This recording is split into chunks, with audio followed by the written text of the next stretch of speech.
I think all elite wrestling fan base is the best. मतलब आप उनको कुछ भी बोलोगे ना, वो तुरंत आपको प्रूव करके दिखा देंगे कि हाँ जो आप कह रहे हो वो सही है, हम वही हैं बिल्कुल। तो गैस समा चैंपियंस ऑफ द वर्ल्ड, मैं हूं 3DX चेतन। ऑफ कोर्स उधर भी बढ़ेंगे, लेकिन उसके पहले यार ट्रिपल एच और पोस्ट मलोन का ये हमने क्या देख लिया। Triple H and post Malone दोनों जो है अपना वाटर स्प्लैशिंग वाला इफेक्ट दे रहे, जो कि ट्रिपल एच के एंट्रेंस के दौरान देखने को मिलता है। एंड मैं लोग खुश हो रहे हैं देख के कि अरे पोस्ट मलोन ये कर रहा है, and I am like bro triple H ये कर रहा है। मतलब जिस तरीके से वो रिटायरमेंट वाला सीन हुआ है, वो जूते रखे गए रेसलमेनिया में, उसके बाद से ट्रिपल एच को दोबारा से ऐसी कंडीशन में देखना अंदर से अच्छा लगता है कि हाँ यार आप एक बुकर नहीं हो, आप एक रेसलर भी हो, भूलो मत। बट ऑफ कोर्स मैं ये नहीं चाहूंगा कि triple H should come back, because उनकी जिस तरीके की हेल्थ है, आई डोंट थिंक सो कि वो भी रिस्क लेना चाहेंगे। आई थिंक उनका जो लास्ट मैच है वो हो चुका है, वो नहीं लड़ने वाले। बट पोस्ट मलोन, जो कि ऐसा लग रहा है कि शायद से वो भी बहुत बड़ा डब्ल्यूडब्ल्यूई फैन है। Now I am proposing is Post Malone versus Bad Bunny ladder match for the Grammy championship. How about that? मतलब रेसलमेनिया 39 में एक म्यूजिकल मैच ना हो तो फिर कैसे चलेगा? पोस्ट मलोन एंड बैड बनी भाई साहब इस इंडस्ट्री के two of the big stars right now.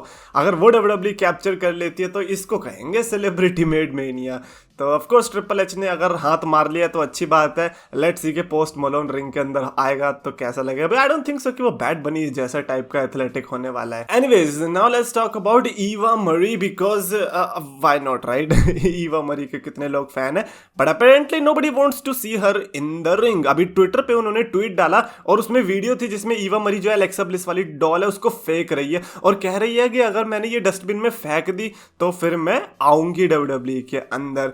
और होता क्या है, वो जैसी फेंकती है वो डस्टबिन के डब्बे के ऊपर अटक जाती है और उसके बाद विंडम यानी कि वाइट 6 का लोगो आ जाता है बटरफ्लाई वाला, जो कि ये स्पेकुलेट करने में मदद कर रहा है लोगों को कि जो ये फीमेल वाली बंदी हो सकती है एबी द विच करके, वो ईवा मरी मोस्ट प्रोबेबली होने वाली है। नाउ ट्विटर के उसके रिप्लाईज में आप देख सकते हो किस तरीके से लोग जो है कह रहे कि अरे नहीं नहीं हमें नहीं चाहिए, तुम हमें नहीं चाहिए, हमें नहीं चाहिए। एंड आई एम लाइक भाई झूठ मत बोलो, डब्ल्यूडब्ल्यूई में जिस तरह से तुमने उसकी वीडियो पे इतने सारे व्यूज दे रखे हैं डेफिनेटली लोग चाहते हैं। एंड आई एम लाइक भाई 1 मिलियन लोग जो हैं जब डायनामाइट की वुमेन्स डिवीजन देख सकते हैं तो ईवा मरी को तो डेफिनेटली देख ही सकते होंगे। मतलब कम ऑन एटलीस्ट लॉजिक तो दिखेगा।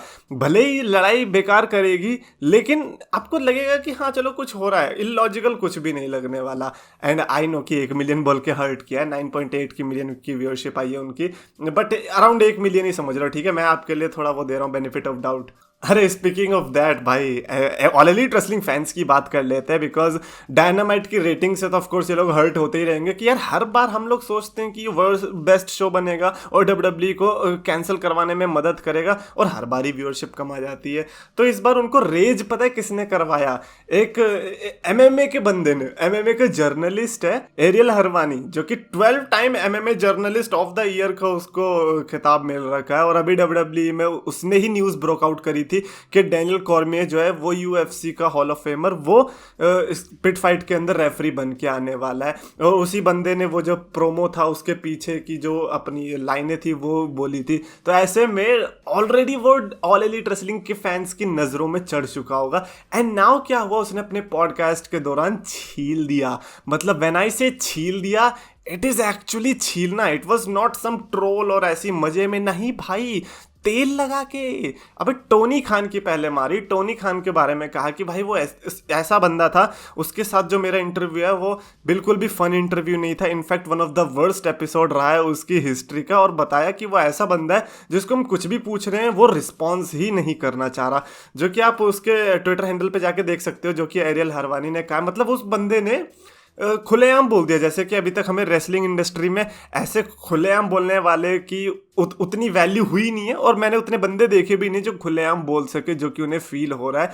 वो बस चाहते हैं कि अरे हम तो गुड बुक्स में रहे, बस इसने भाई साहब इसने तो खोल के रख दिया। और फिर ऑल एलीट रेसलिंग के फैंस जो है चढ़ गए, और इस बंदे को पता चली गया होगा कि ऑल एलीट रेसलिंग फैंस की कितनी औकात है, तो फिर उसने ऑल एलीट रेसलिंग फैंस को फ्रीकाजोइड बोल दिया और उसके ऊपर फैंस की भी वाट लगा दी कि किस तरीके से इनके जो फैंस है वो बहुत ही ज़्यादा टॉक्सिक है और अपने प्रोडक्ट को लेके कुछ ज़्यादा ही उसके लिए सेवियर बने फिरते हैं।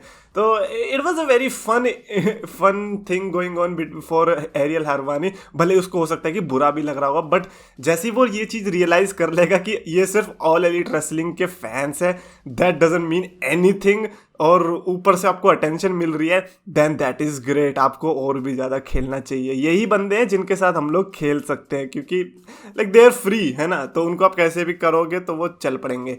ऑफ कोर्स एरियल हरवानी के लिए रिस्पेक्ट बढ़ चुकी है, और क्या मतलब इस साल 2 बंदों को अगर ऑल एलीट रेसलिंग फैंस की औकात पता चली है तो वो एक सीएम पंक और एक एरियल हरवानी। और मैं तो ये कहता हूँ कि ऐसे बंदे और भी होने चाहिए रेसलिंग इंडस्ट्री में, जो कि एक्चुअली में खुल के बोल सके। ये नहीं कि हाँ भैया प्रोडक्ट अच्छा है, अच्छा पुट आउट नहीं कर रहा, सीधा सीधा बोला क्यों नहीं जा रहा है। खैर solo Sikoa and Roman Reigns से रिलेटेड एक ऐसी चीज पता चली जो कि भाई दिमाग ही हिला दिया। पता क्या चला कि solo Sikoa and Roman Reigns ने एक दूसरे को 20 साल में देखा भी नहीं था। मतलब पिछले 20 साल के अंदर Roman Reigns and solo Sikoa की कोई मीटिंग नहीं हुई है। एंड आई रियली होप्ड कि काश ये स्टोरी लाइन में बताया जाता। आई डोंट नो कि ऐसा क्यों है, क्या रिलेशन रहा होगा। एक तो समोन फैमिली इतनी बड़ी भी है ना, तो जरूरी थोड़ी है कि हर कोई बंदा दूसरे बंदे से मिलेगा ही, तो लॉजिकल भी बनाता। ऊपर से अमेरिका में तो आपको पता ही है रिलेशनशिप्स कैसे होते हैं। तो 20 साल से वो बंदा मिला नहीं है, और लेकिन फिर भी रोमन रेंज के साथ आ गया। क्लियरली दिखाता है तो कि भाई नेपोटिज्म तो बिल्कुल भी नहीं है, ये तो अपनी मेहनत के बलबूते पे है सोलो सिकोआ। एनीवेज कमेंट्स की तरफ भी बढ़ लेते हैं। स्नेहाशीष दास ने लिखा कि imagine Vince McMahon returns to play that evil boss character. अरे भाई ये तो मतलब ये तो चाहिए ही चाहिए। The reason I am saying this because काफी सारे ऐसे सुपरस्टार्स या बंदे होते हैं जिसको वो कैरेक्टर मिल जाए जो कि उसकी रियल लाइफ से जुड़ा हुआ और जो कि उसे प्ले करने में दिक्कत ना हो, तो वो एक अलग ही निखर के आता है। तो जब इविल बॉस का कैरेक्टर विंस मैकमैन प्ले करेगा ना, तो आपको पता ही नहीं चलेगा कि ये कैरेक्टर, आपको लगेगा ये तो नेचुरल फ्लो हो रहा है, और विंस मैकमैन को भी ऐसा ही लगेगा। आरवी ने लिखा कि इमेजिन सेथ जॉइन वाइट 6। अच्छा ये चीज मेरे को क्वेश्चन पूछनी थी कि अभी तो सेथ रॉलिंस के खैर मेरे को चांसेस कम ही लग रहे हैं, जिस तरीके से उसने ब्लैकआउट किया। आई थिंक वो ट्रोल करने के लिए किया, but fact of the matter is कि अगर सेथ रॉलिंस ज्वाइन करता है, डू यू थिंक कि लोग सेथ रॉलिंस को ये बोलेंगे कि अरे तेरा डिमोशन हो गया है? Because I have a feeling कि ब्रे वाइट और सेथ रॉलिंस भले ही लेट्स से कि इमेजिनरी एक पोजीशन है, टॉप पोजीशन, उस पर ये दोनों स्टैंड करते हैं, बट फिर भी अगर सेथ रॉलिंस ज्वाइन करता है तो मेरे को ऐसा लगता है कि उसके फैंस या फिर किसी के भी फैंस ये चीज पसंद नहीं करेंगे, और उनको लगेगा कि ये सेथ रॉलिंस के साथ गलत हुआ है। ही deserved better, even though they are saying कि Wyatt 6 is a good thing, is a best thing, लेकिन जैसे ही सेथ रॉलिंस ज्वाइन होगा सेथ रॉलिंस के लिए वो बैड होगी। ये मेरी थिंकिंग है, प्लीज कमेंट्स में लिखकर बताना अगर मैं गलत हूं तो। सौरभ राठौड़ ने लिखा है कि ब्रे वाइट रेगुलर आएंगे क्या स्मैकडाउन में? और ये काफी लोगों का क्वेश्चन है, बहुत ही जायज क्वेश्चन है, बिकॉज रोमन रेंज को जब पता चला कि उनकी इतनी हाइप है तो वो भी फिर अपना पार्ट टाइमर करना शुरू कर दिए। जैसे किसी को पता चल जाता है कि उसको देखने के लिए लोग उत्सुक है, तो फिर वो अपनी अपीयरेंसेस को रेयर कर देता है, ताकि वो जो रेयर अपीयरेंसेस है वो अल्ट्रा रेयर बन के निकले जब भी वो अपीयर हो और वो स्पेशल बन जाए। But I don't think so कि that is the case with Bray Wyatt. Bray Wyatt की चीज ऐसी है जो कि वो रेगुलरिटी में ही दिखाना चाहेगा। वो प्रोमोस के दौरान, वो प्रोमोस के जरिए नहीं बल्कि बाकी और चीजें भी करता है, जिसके चलते उसको हर शोज में अपीयर होना पड़ेगा। अगर वो रॉ स्मैकडाउन दोनों में भी आता है तो भी शॉक मत होना, but that's definitely not the case. Of course SmackDown में ही देखने को मिलेगा। एंड फाइनली शील्ड यंग ने लिखा कि अभी AEW की स्टोरी लाइन बागी हीरोपंथी जैसी हो गई है, बिना लॉजिक के ट्रिपल डबल क्रॉस और फिर सिली रीजन बता के ट्विस्ट दे। ओके, मैंने लास्ट टाइम भी ये चीज बोली थी और एक बार फिर से बोलना चाहूंगा, वाई?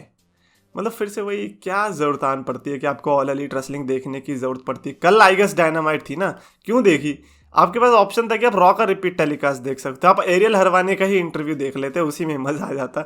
लेकिन नहीं, आपने चूज किया कि ये ऑल एलीट रेसलिंग। अब भुग तो फिर और क्या है, अब मैं तो कुछ बचा नहीं सकता इसके आगे। Anyways that's it for this video. Definitely comments में लिखकर बताना आपके कोई शब्द अगर ऑल एलीट रेसलिंग फ्रीकाज़ोइड्स से रिलेटेड, बिकॉज उसके फैंस को फ्रीकाज़ोइड्स कहा जा रहा है अब, क्योंकि फ्रीक कर जाते हैं ना बार बार पे। कमेंट्स में लिखकर अगर आपको वीडियो पसंद है तो प्लीज अगर शेयर करो, चैनल को सब्सक्राइब करो।